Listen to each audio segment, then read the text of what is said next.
Namahagi ng relief goods ang Minalin Municipal Police Station at Pampanga Police Provincial Office sa mga residenteng apektado ng nagdaang kalamidad sa Santa Catalina, Minalin, Pampanga noong 12 ng Agosto taong kasalukuyan. Pinangunahan ni Police Major Glenn Santelices, Chief of Police ng Minalin Municipal Police Station, kasama ang Pampanga Police Provincial Office sa pangunguna ni Police Colonel Ricardo David, Acting Provincial Director, ang relief operations katuwang ang mga barangay officials at BPATs. Ang mga relief goods ay donasyon ni Ms. Elaine Tan, CEO ng Eco Protect Management Corporation, bilang tulong sa mga pamilyang nangangailangan.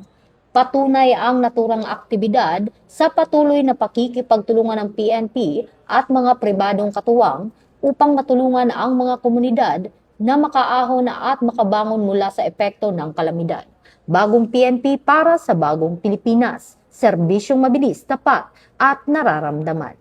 Mula dito sa Campo Crame, ako po ang inyong PNN correspondent, Patroluman Resali Umalay, nagbabalita para sa Police News Network. Alagad ng batas, tagataguyod ng balitang pulis. Bagong PNP para sa bagong Pilipinas, serbisyong mabilis, tapat at nararamdaman.